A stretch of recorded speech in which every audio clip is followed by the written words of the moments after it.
কোনো এক শুভাকাঙ্ক্ষী কমেন্ট করেছেন, ম্যাডাম, প্রাইভেট অঙ্গ অর্থাৎ পুরুষের প্রাইভেট অঙ্গ কতটুকু মোটা হলে যৌন মিলনে স্ত্রী সুখ পাবে? শুভাকাঙ্ক্ষীর প্রশ্নটা এমন যে লিঙ্গ কতটুকু মোটা হলে স্ত্রী সহবাসে সুখ অনুভব করবে। দেশের এবং প্রবাসের ভাই বোনদের প্রতি সালাম। আসসালামু আলাইকুম। আমি প্রভাষক ডাক্তার রিক্তা পারভিন, হোমিওপ্যাথি এবং আয়ুর্বেদিক চিকিৎসক। চেম্বার সেবা হোমিও কমপ্লেক্স অ্যান্ড সেবা ডিজিটাল ল্যাব, উপজেলা মডেল মসজিদের পূর্ব পাশে, শিমুলিয়া, মাগুরা। কোনো এক শুভাকাঙ্ক্ষী কমেন্টস করেছেন, ম্যাডাম, প্রাইভেট অঙ্গ অর্থাৎ পুরুষের প্রাইভেট অঙ্গ কতটুকু মোটা হলে যৌন মিলনে স্ত্রী সুখ পাবে? শুভাকাঙ্ক্ষীর প্রশ্নটা এমন যে লিঙ্গ কতটুকু মোটা হলে স্ত্রী সহবাসে সুখ অনুভব করবে। আসলে সুখ অনুভব করাটা এটা লিঙ্গ মোটার উপরে নির্ভর করে না, লম্বার উপরে নির্ভর করে না। কারণ মেয়েরা চায় দীর্ঘ সময় সহবাসে লিপ্ত থাকতে, এবং মেয়েদের একটা যোনিপথের ভিতরে একটা বিশেষ একটা অঙ্গ আছে, অর্থাৎ বিশেষ একটা অংশ, সেটা হলো জি স্পট জায়গা। এই জায়গাটা যোনিপথের ভিতরে থাকে, অর্থাৎ উপরের ওয়ালে থাকে, যোনিপথের উপরের দিকে থাকে, নিচের দিকে মলদার প্রসাবের রাস্তার নিচে উপরের দিকে থাকে জি স্পট জায়গাটা।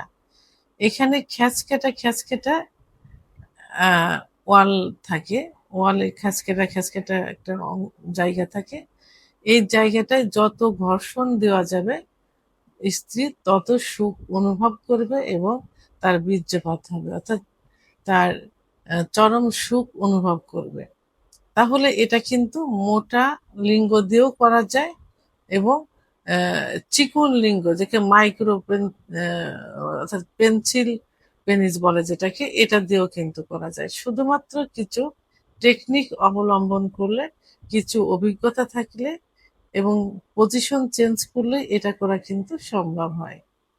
সর্বোপরি এটাই মানে বুঝতে হবে যে মেয়েরা মোটা লিঙ্গর পরিবর্তে দীর্ঘ সময় সহবাসে লিপ্ত থেকে তাদের অর্গাজম ঘটানোটাকে তারা বেশি সুখ অনুভব করে। কারণ মেয়েদের অর্গাজম হয় একটু দেরিতে, তাদের সেক্স লোকায়িত থাকে। কোনো মেয়েদের দেখা যায় 10 থেকে 15 মিনিট সময় লাগে, কোনো মেয়েদের দেখা যায় 30 থেকে 35 মিনিটও সময় লাগে। তাহলে যদি লিঙ্গ মোটা হয়, আপনার সময় যদি কম হয়, তাহলে কি স্ত্রী সুখ অনুভব করবে? স্ত্রী কি অর্গাজম হবে? আপনাকে দীর্ঘ সময় সহবাসের জন্য প্রস্তুতি নিতে হবে এবং সেইভাবে নিজেকে তৈরি করতে হবে। আর কিছু টেকনিক অবলম্বন করতে হবে, যে কোন পজিশনে গেলে মেয়েরা সুখ অনুভব করে, অর্থাৎ তার জি স্পট জায়গাটা স্পর্শ করবে। আর মেয়েদের জি স্পট জায়গাটা কিন্তু যোনিপথের থেকে 1.5 থেকে 2 ইঞ্চি ভিতরে থাকে বেটে মেয়েদের জন্য, আর লম্বা মেয়েদের জন্য 2 থেকে 2.5 ইঞ্চি ভিতরে থাকে। তো এইখানে একটু টেকনিক অবলম্বন করে লিঙ্গকে নিচের দিকে ধাবিত না করে উপরের দিকে ধাবিত করে যদি লাগাতার ঘর্ষণ দেওয়া যায়, তাহলে 2.5 থেকে 3 ইঞ্চি লিঙ্গ দিয়েও কিন্তু তাদের চরম সুখ দেওয়া সম্ভব হয়, অর্থাৎ বীর্যপাত ঘটানো সম্ভব হয়। বাংলাদেশের পুরুষের লিঙ্গের গড় সাইজ, বাংলাদেশ বলে ভুল হবে, এশিয়া মহাদেশের, বাংলাদেশ সহ এশিয়া মহাদেশের পুরুষের লিঙ্গের গড় সাইজ 6.2 ইঞ্চি মতো থাকে। সেখানে বাংলাদেশের পুরুষদের দেখা যায় 3.5, 4, 4.5 এর মধ্যে সীমাবদ্ধ থাকে। এর কম যাদের লিঙ্গ থাকে, ছোট থাকে, তাদের দেখা যায় 2.5 ইঞ্চি থেকে 3 ইঞ্চি থাকে, এটাকে মাইক্রোপেনিস বলে। এবং লিঙ্গের যে পরিধি, অর্থাৎ মোটা যতটুকু লম্বা থাকবে তার থেকে 1-1.5 ইঞ্চি চিকন হয়ে থাকে। যদি 6 ইঞ্চি থাকে তাহলে 4.5-5 ইঞ্চি মতো পরিধি হয়, অর্থাৎ মোটা হয়। তবে বাংলাদেশের পুরুষের জন্য 4.3 ইঞ্চি থেকে 4.7 ইঞ্চির মধ্যে সীমাবদ্ধ থাকে লিঙ্গের পরিধি। তাহলে এই যে লিঙ্গের পরিধি যেটা এই 4 থেকে 3, 4 থেকে 7, এটা যদি থাকে তাহলে মেয়েরা কিন্তু চরম সুখ অনুভব করে। আর মেয়েদের যোনিপথ ইলাস্টিসিটি অর্থাৎ রাবারের মতো, এতটা লুজ না, এতটা বড় না যে তার মোটা পেনিসের প্রয়োজন হবে, মোটা লিঙ্গের প্রয়োজন হবে।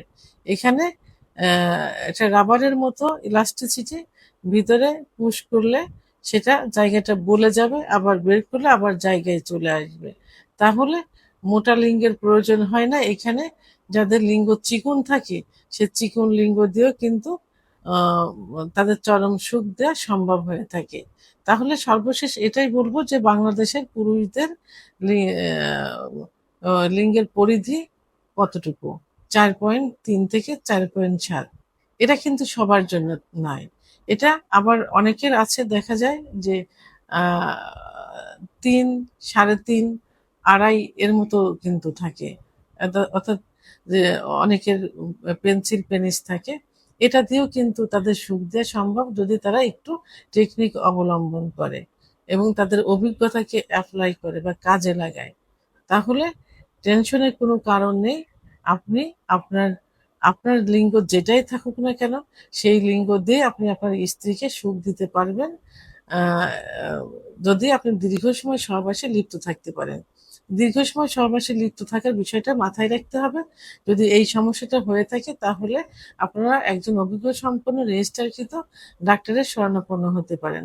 আরেকটা বিষয় হলো যে যদি লিঙ্গে আগে ভালো ছিল, আগে মোটা ছিল, অর্থাৎ যৌবনের শুরুতে বিভিন্ন কারণে লিঙ্গ চিকুন হয়ে গেছে, অর্থাৎ হস্তমৈথুন, বিছানায় ঘর্ষণ, স্বপ্নদোষ ইত্যাদি কারণে এবং হরমোন কমে যাওয়ার জন্য লিঙ্গ চিকন হয়ে গেছে, এটা চিকিৎসা দিলে কিন্তু আবার পূর্বের অবস্থায় পুরোপুরি না হলেও অনেকটা ফিরে আসা সম্ভব।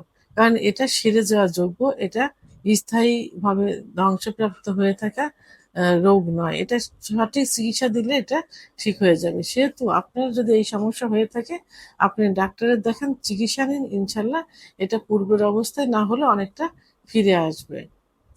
ভিডিওটি সম্পর্কে যদি কোনো মতামত থেকে থাকে অবশ্যই কমেন্টসের মাধ্যমে জানাবেন। আর ভিডিওটি ভালো লাগলে লাইক, কমেন্ট, সাবস্ক্রাইব করে আমার সঙ্গে থাকুন। আল্লাহ হাফেজ।